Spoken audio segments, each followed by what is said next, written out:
പ്രിയമുള്ളവരെ, കേരളക്കരയാകെ അലയടിച്ചുകൊണ്ടിരിക്കുന്ന ഒരു വാക്കാണ് തൂഫാൻ എന്നത്.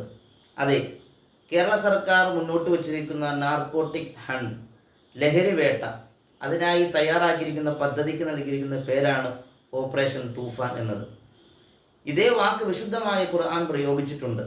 കാലങ്ങൾക്കപ്പുറം ജീവിച്ചിരുന്ന പ്രവാചകൻ നൂഹ് അലൈഹിസ്സലാം, അദ്ദേഹത്തിൻ്റെ ജനത അധാർമിക പ്രവർത്തനങ്ങളിൽ ഏർപ്പെടുകയും ധിക്കാരികളായി തീരുകയും ചെയ്തപ്പോൾ ആ ജനതയെ അള്ളാഹു സുബ്ഹാനഹു വ തആല കൈകാര്യം ചെയ്തത് വലിയ പ്രളയം നൽകിയിട്ടായിരുന്നു. ആ പ്രളയത്തിന് ഖുർആൻ നൽകിയിരിക്കുന്ന പേരാണ് തൂഫാൻ എന്നത്. അതെ, തിന്മയെ തുടച്ചു നീക്കി നന്മയെ ഭൂമിയിൽ അവശേഷിപ്പിച്ചത് ഒരു തൂഫാനിലൂടെയാണ്. ആ പേരിനെ അന്വർത്ഥമാക്കുന്ന നിലയിലാകട്ടെ കേരള സർക്കാർ മുന്നോട്ട് വെച്ചിട്ടുള്ള ഈ പദ്ധതിയും. നമ്മുടെ നാടിനെ നശിപ്പിച്ചുകൊണ്ടിരിക്കുന്ന ലഹരിയെ തൂത്തെറിഞ്ഞ് നമ്മുടെ നാടിന് വെളിച്ചം പകരാൻ ഈ പദ്ധതി കൊണ്ട് ആകട്ടെ എന്ന് ആശംസിക്കുകയും പ്രാർത്ഥിക്കുകയും ചെയ്യുന്നു.